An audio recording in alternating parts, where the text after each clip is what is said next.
rasane bunga, mangan growol karo ketan nang sapinggir wadah. Halo adik-adik, selamat datang di video pembelajaran IPA berbasis kearifan lokal pada materi tekanan zat. Pada video pembelajaran ini, kita akan membahas keterkaitan potensi lokal yang berada di wilayah Kabupaten Kulon Progo dengan materi tekanan zat. Yuk kita simak videonya. Kulon Progo merupakan salah satu kabupaten yang berada di daerah istimewa Yogyakarta. Kulon Progo memiliki luas sebesar 586,27 km persegi yang membentang dari daerah pantai di bagian selatan hingga ke Pegunungan Menoreh yang berbatasan langsung dengan Kabupaten Magelang. Kabupaten Kulon Progo ini dikenal dengan potensi lokalnya yang melimpah. Di bidang kuliner terdapat geblek, sengek, dan juga dawet pedas yang sangat fenomenal. Di bidang pariwisata, khususnya wisata alam lebih banyak lagi, mulai dari pantai, bukit, waduk, air terjun, goa, dan lain-lain. Di bidang kesenian, Kulon Progo mempunyai tarian khas seperti angguk. Dan di bidang kerajinan terdapat kerajinan serat alam, ukiran, tenun, ataupun berbagai kerajinan yang berasal dari besi. Luasnya lahan pertanian di Kulon Progo menjadikan mayoritas warganya bekerja sebagai petani. Dan tak sedikit juga yang sekaligus memelihara berbagai hewan ternak seperti kambing, sapi, ikan, ayam, ataupun bebek. Adik-adik, pernahkah kalian melihat jejak kaki ayam atau bebek saat di lumpur? Apakah jejak kaki keduanya memiliki kedalaman yang sama? Ternyata jejak kaki bebek pada lumpur cenderung memiliki kedalaman yang lebih rendah dibandingkan dengan jejak kaki ayam. Hal ini dikarenakan kaki bebek lebih lebar daripada kaki ayam. Hal tersebut pula yang memudahkan bebek untuk berenang di air ataupun berada di persawahan. Kedalaman kaki bebek dan ayam saat berada di lumpur berhubungan dengan materi tekanan zat yang akan kita pelajari. Tahukah kamu apa itu tekanan? Tekanan adalah dorongan atau gaya yang diberikan pada suatu benda seluas bidang tekan benda tersebut. Jika ingin mendapatkan tekanan yang besar, maka kita harus memperbesar gaya dan memperkecil luas penampang. Namun, jika kita ingin memperkecil tekanan, maka kita harus memperkecil gaya dan memperluas penampang bagian bawah benda tersebut. Coba perhatikan gambar berikut. Dari keempat benda ini, benda manakah yang memiliki tekanan paling besar jika semua benda memiliki gaya yang sama? Benar sekali, benda D memiliki tekanan yang paling besar. Hal ini dikarenakan benda D memiliki luas penampang yang paling kecil. Adik-adik, ternyata tekanan dibagi menjadi 3 macam, yaitu tekanan zat padat, tekanan zat cair, dan tekanan zat gas. Pada video kali ini, kita akan mempelajari mereka satu persatu.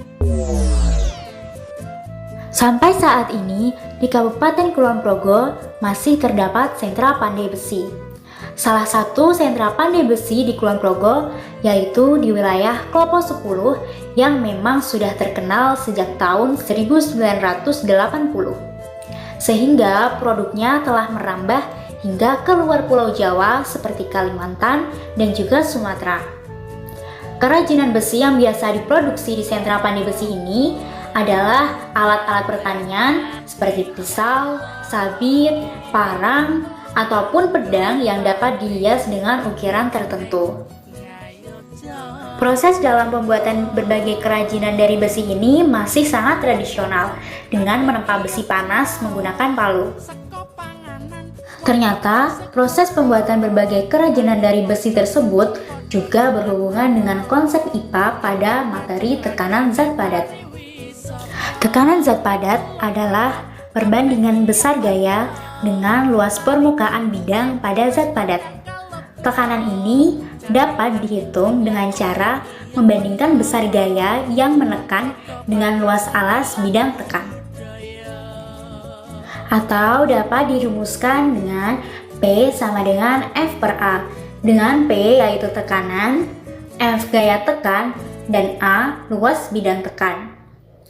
Pada saat seorang pandai besi memukul besi menggunakan palu, mereka akan mengeluarkan gaya untuk menekan besi pada alas bidang tekan.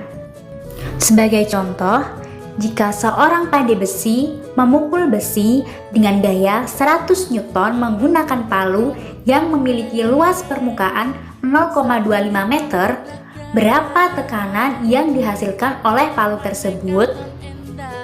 Di sini dapat kita ketahui F sebesar 100 Newton dan A sebesar 0,25 meter. Nah, jadi kita akan mencari P atau tekanan dari si palu. Kita akan menggunakan rumus P sama dengan F per A, sehingga P sama dengan 100 dibagi 0,25, sehingga didapatkan P sebesar 400 Pascal, atau tekanan yang dihasilkan oleh palu adalah sebesar 400 Pascal. Tempat wisata di Kulon Progo yang tak pernah sepi pengunjung adalah Taman Sungai Mudal yang berada di Dusun Banyunganti, Desa Jatimulyo, Kecamatan Girimulyo. Air terjun ini telah resmi dibuka sejak awal tahun 2016 lalu. Di tempat wisata ini, kita tidak hanya disuguhi pemandangan air terjun yang indah saja, namun terdapat juga berbagai fasilitas lain seperti permainan flying fox, hammock, terapi ikan, dan tentunya kolam pemandian yang masih sangat alami dan memiliki ketinggian bervariasi mulai dari 50 cm hingga 4 meter. Salah satu konsep IPA yang berhubungan dengan Taman Sungai Mudal ini adalah konsep tekanan zat cair. Tahukah kamu apa itu tekanan zat cair? Tekanan zat cair merupakan tekanan yang diberikan oleh zat cair terhadap suatu benda. Pada tekanan zat cair ini, kita akan mempelajari 3 hal. Yang pertama yaitu tekanan hidrostatis, kemudian hukum Archimedes, dan hukum Pascal.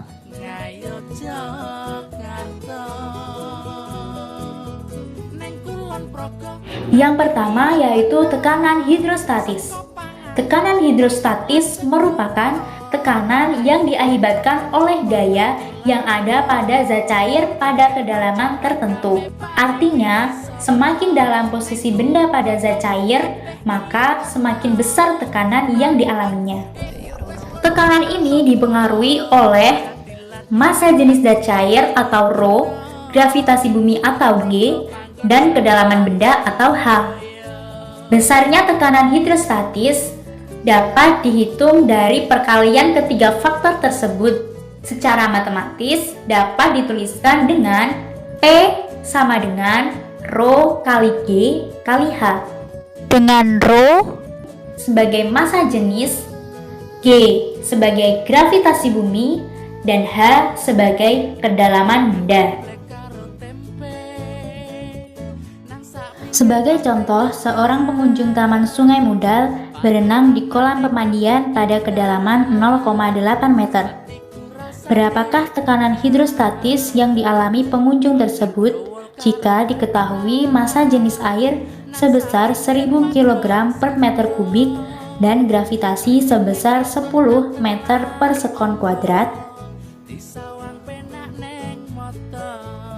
Penyelesaiannya, di sini kita akan mencari tekanan hidrostatis dengan rumus pH sama dengan Rho dikali G dikali H. Sehingga pH sama dengan 1000 dikali 10 dikali 0,8. Sehingga pH sama dengan 8000 Newton per meter persegi. Atau tekanan hidrostatis yang dialami oleh pengunjung tersebut ialah sebesar 8000 Newton per meter persegi. Potensi lokal Kabupaten Kulon Progo yang tak kalah terkenal yaitu Waduk Sermo. Waduk ini dibangun mulai tahun 1994 dan diresmikan oleh Presiden Soeharto pada 20 November tahun 1996. Waduk Sermo ini memiliki luas sekitar 157 hektar dan dapat menampung air sebanyak 25 juta meter kubik. Waduk Sermo ini dibangun sebagai suplai irigasi dan juga sebagai sumber air bersih di beberapa wilayah di Kulon Progo. Selain itu, Waduk Sermo juga terkenal akan keindahan alamnya sehingga dibuka sebagai tempat wisata. Di Waduk Sermo ini, kita bisa melakukan berbagai kegiatan seperti camping, memancing, atau mengelilingi waduk dengan menyewa perahu yang biayanya cukup terjangkau. Kira-kira mengapa perahu yang ditumpangi pengunjung bisa terapung sedangkan batu yang kita lempar ke danau malah tenggelam? Padahal batu cenderung lebih ringan daripada perahu yang berisikan pengunjung tersebut. Agar tahu jawabannya, coba kita simak penjelasan berikut ini. Hukum Archimedes berbunyi, benda yang tercelup baik sebagian maupun seluruhnya ke dalam zat cair akan menerima gaya ke atas sebesar berat zat cair yang dipindahkan. Sehingga, benda yang berada di dalam air akan memiliki berat yang lebih ringan karena mendapatkan gaya ke atas. Gaya ke atas ini dipengaruhi oleh beberapa faktor, yaitu massa jenis zat cair, percepatan gravitasi bumi, dan volume zat cair yang dipindahkan. Secara umum, hukum Archimedes ini dapat dihitung dengan rumus Fa sama dengan Rho dikali G dikali V, di mana Fa merupakan gaya ke atas, Rho merupakan massa jenis zat cair, G merupakan gravitasi bumi, dan V merupakan volume zat cair yang dipindahkan. Hukum Archimedes dibagi menjadi 3, yaitu terapung, melayang, dan tenggelam. Benda dikatakan mengapung apabila posisi benda berada di permukaan zat cair. Syarat terjadinya yaitu ketika massa jenis benda lebih kecil daripada massa jenis zat cair. Nah, perhatikan diagram benda yang bekerja. Dalam diagram tersebut terdapat Fa dan W, sehingga dapat dituliskan bahwa Fa sama dengan W. Kemudian melayang. Benda dikatakan melayang ketika posisi benda berada di tengah zat cair. Syarat terjadinya yaitu massa jenis benda sama dengan zat cair. Nah, perhatikan kembali diagram benda yang bekerja. Di situ terdapat Fa dan juga W, sehingga dapat kita tuliskan Fa berbanding lurus dengan W. Yang terakhir yaitu tenggelam. Tenggelam adalah posisi di mana benda berada di dasar zat cair. Syarat terjadinya yaitu ketika massa jenis benda lebih besar daripada massa jenis zat cair. Nah, coba diperhatikan kembali diagram benda yang bekerja. Dari sana kita dapat menuliskan bahwa Fa lebih kecil daripada W.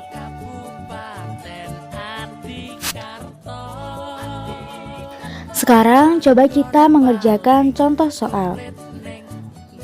Perahu yang mengelilingi Waduk Sermo terapung di atas air dengan bagian bawah tercelup sebanyak 4 meter kubik. Jika diketahui massa jenis air sebesar 1000 kg per meter kubik dan gravitasi bumi sebesar 10 meter per sekon kuadrat, berapa gaya atas yang diberikan air terhadap perahu tersebut? Untuk menyelesaikannya, kita akan menggunakan rumus FA sama dengan Rho dikali G dikali V. Sehingga FA sama dengan 1000 dikali 10 dikali 4. Sehingga kita bisa temukan FA sama dengan 40.000 Newton. Jadi, gaya ke atas yang diberikan oleh air terhadap perahu tersebut sebesar 40.000 Newton. Nah, jadi menurutmu apa yang membuat perahu dapat terapung sedangkan batu yang memiliki massa lebih ringan malah tenggelam? Nah, di sini perahu memiliki ruang udara. Udara yang memiliki massa jenis ringan inilah yang membuat perahu tersebut dapat terapung. Sedangkan batu memiliki massa jenis yang lebih besar daripada air, sehingga batu tersebut akan tenggelam. Apakah adik-adik tahu makanan khas Kulon Progo berikut ini? Inilah yang disebut dengan besengek, yang merupakan makanan khas Kabupaten Kulon Progo yang biasanya dimakan bersamaan dengan geblek. Bahan apa saja yang biasanya digunakan untuk membuatnya? Tentu saja bahan utama dalam pembuatan besengek ini adalah tempe.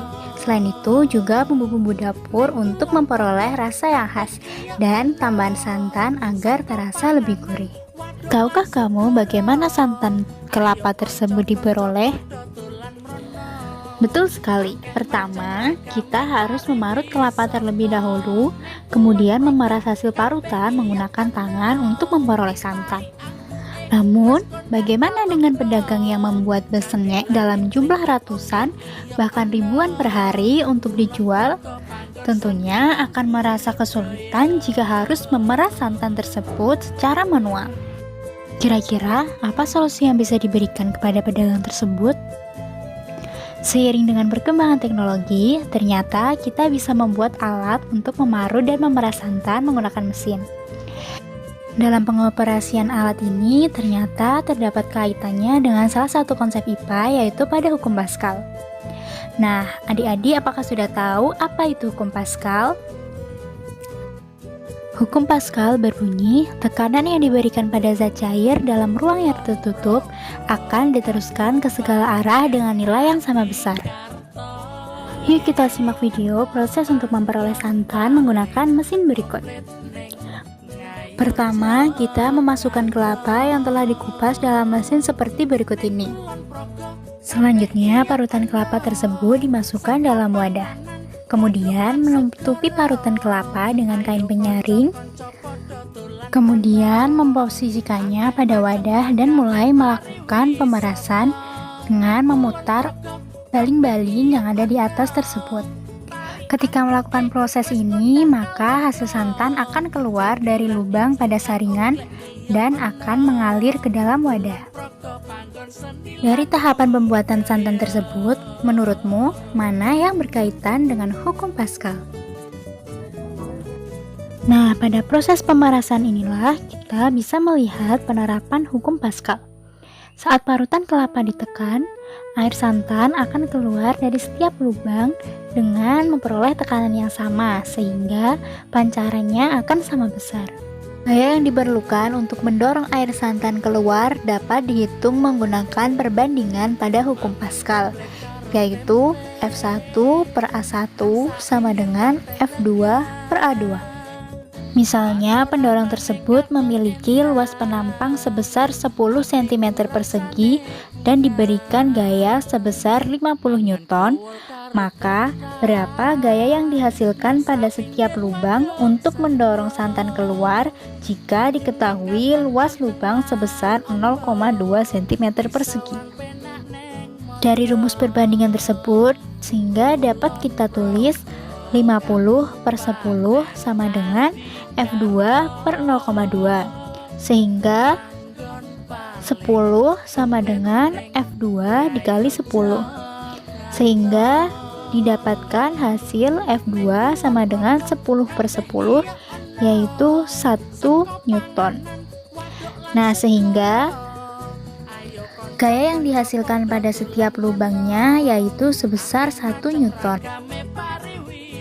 Apakah adik-adik tahu puncak tertinggi di Kulon Progo? Benar sekali. Puncak Suroloyo merupakan puncak tertinggi di Kulon Progo yang letaknya berada di Dusun Keceme, Desa Gebosari, Kecamatan Samigaluh.